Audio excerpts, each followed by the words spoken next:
एक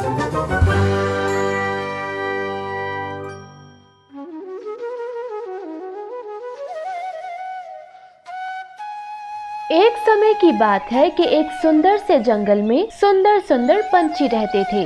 जंगल बहुत सरसब्ज था और हर जानिब पंछियों के चहकने की आवाजें आती थीं।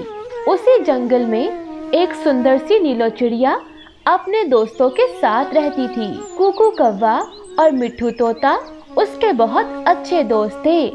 वो सब हंसी खुशी अपना जीवन बिता रहे थे। उसी जंगल में एक वीनू नाम का कौवा भी रहता था। बदकिस्मती से वो बेचारा बदसूरत था और गरीब भी था, लेकिन वो बहुत मेहनती था। नीला चिड़िया, कुकू कौवा और मिट्ठू तोता को वो बिल्कुल भी पसंद ना था। वो तीनों उसको जहाँ भी देखते उसका मजाक उड़ाते। अरे वो देखो, वीनू जा रहा है। अरे ये कितना बदसूरत है, मुझे तो ये बिल्कुल पसंद नहीं। मेरा तो इसको देखने का भी दिल नहीं करता, मुझे तो इससे घिन आती है। हाँ कुकू, तुम ठीक कह रहे हो। पता नहीं ऐसा क्यों है, जंगल के तमाम पंछी तो बहुत सुंदर हैं, लेकिन इस जैसा तो मैंने कभी नहीं देखा।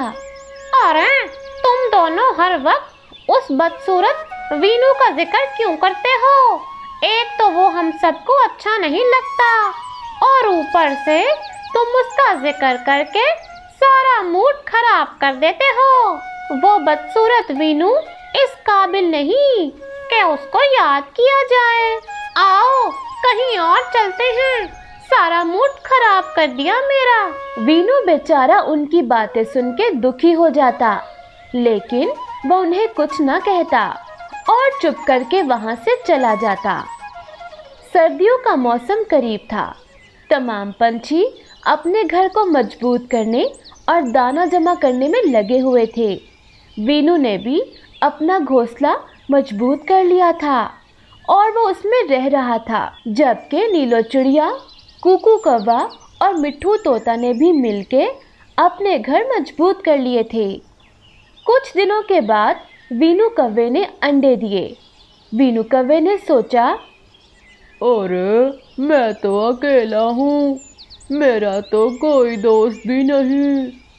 मैं अब घोंसले में अंडों का ख्याल रखूं या दाना लेने जाऊं? अब मैं क्या करूं?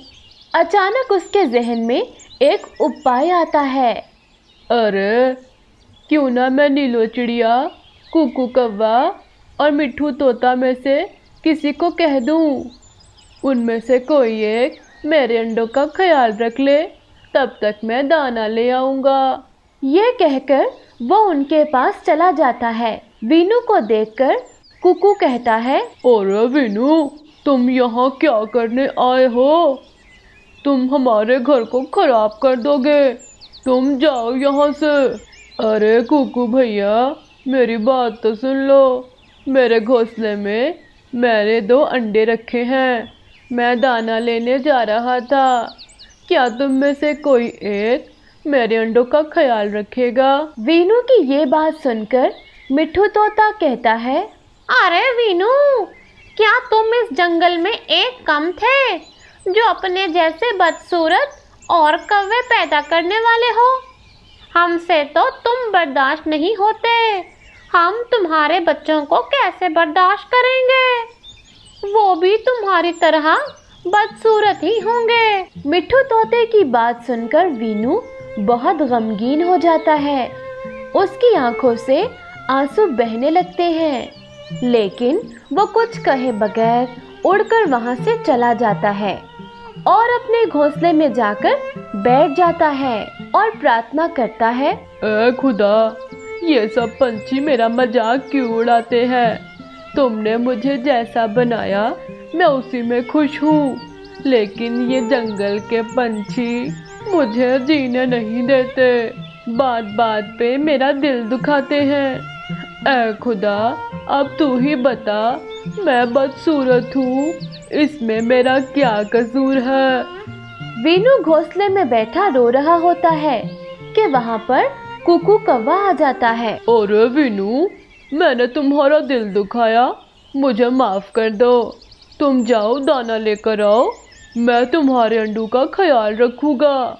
वीनू ये सुन के खुश हो जाता है और कहता है, ए खुदा, तूने मेरी दुआ इतनी जल्दी कबूल कर ली। मुझे माफ़ कर दे, मैं तो मायूस होके शिकवा कर रहा था। ये कह के वो वहाँ से चला जाता है। जैसे ही वीनू कौवा वहाँ से जाता है, मिट्ठू तोता और नीलो चिड़िया दोनों वहाँ पर आ जाते हैं। अरे, उसके अंडे भी उसी की तरह बदसूरत हैं। पता नहीं बच्चे कैसे होंगे। अरे जल्दी करो, इसके अंडे नीचे गिराओ, इससे पहले कि वीनू आ जाए। कुकू कौवा उसका एक अंडा उठाता है और उसे घोंसले से नीचे फेंक देता है। अंडा नीचे गिरकर टूट जाता है और उसी वक्त वीनू वहाँ पे आ जाता है और वो ये सब देख लेता है। अरे जालिम, ये तुमने क्या कर दिया? मेरा अंडा नीचे क्यों फेंका? तुम तो मेरे अंडों का ख्याल रखने आए थे। और हमें तुमसे कोई हमदर्दी नहीं। हम नहीं चाहते तुम्हारे बदसूरत बच्चे इस सुंदर से जंगल में आए। इसलिए हमने ये ड्रामा किया कि तुम्हारे दोनों अंडे तोड़ देंगे, लेकिन तुम आ गए। अरे, तुम सबने मुझे धोखा दिया है, मेरी सादगी का फायदा उठाया। एक दिन तुम्हें इसकी सजा जरूर मिलेगी। अरे चलो यहाँ से, इसकी बेकार बातें सुनने का हमारे पास समय नहीं। ये कहकर वो तीनों वहाँ से चले जाते हैं। वीनू कुछ देर बैठकर रोता है और फिर सोचता है, अरे, इस जंगल में कोई भी मेरा हमदर्द नहीं। सब मेरे और मेरे अंडों के पीछे पड़े हैं। मैं ऐसा करता हूँ, इस घोंसले की जगह एक मजबूत घर बनाता हूँ जिसमें मेरा अंडा महफूज रहेगा और मुझे किसी को उसका ख्याल रखने के लिए नहीं कहना पड़ेगा। ये कहकर वीनू मजबूत घर बनाने में लग जाता है। जब वीनू का घर मुकम्मल हो जाता है तो वो अपना अंडा उसमें रख देता है। अब वीनू को अंडे की चिंता नहीं होती क्योंकि वो महफूज जगह पे था। कुछ दिनों के बाद जंगल में बारिशें शुरू हो जाती हैं और वीनू कौवे के अंडे से बच्चा भी निकल आता है। वीनू के पास दाने भी जमा होते हैं और वो आराम से घोंसले में बैठकर अपने बच्चे के साथ दाने खाता है।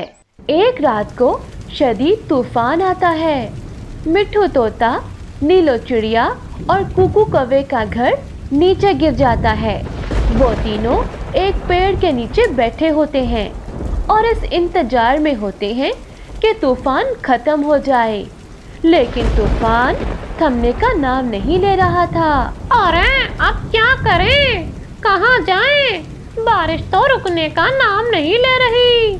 और चलो किसी पंछी को कहते हैं आज रात हमें अपने घर में रख ले, फिर कल हम नया घर बना लेंगे।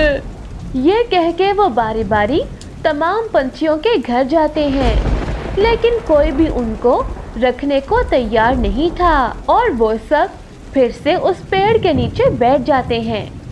कुकू कौवा सर्दी की वजह से बेहोश हो जाता है। नीलो चिड़िया और मिट्ठू तोता परेशान होते हैं कि अब क्या करें। तभी नीलो चिड़िया कहती है, अरे मिट्ठू, अब हमारे पास एक ही रास्ता है, हमें वीनू के घर जाना होगा। वो हमें मुश्किल में देख के हमारी सहायता जरूर करेगा। वो दोनों वीनू के घर का दरवाज़ा खटखटाते हैं। अरे वीनू भाई, दरवाज़ा खोलो, तूफान की वजह से हमारे घर गिर गए हैं।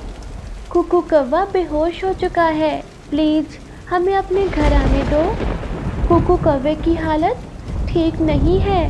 वीनू कौवा दरवाज़ा खोलता है और उनको अंदर आने की इजाज़त देता है। वो अपने घर में आग जलाता है और उन सब का अच्छे से ख्याल रखता है। कुछ देर के बाद कुकू कौवा होश में आ जाता है। वो तीनों बहुत शर्मिंदा होते हैं।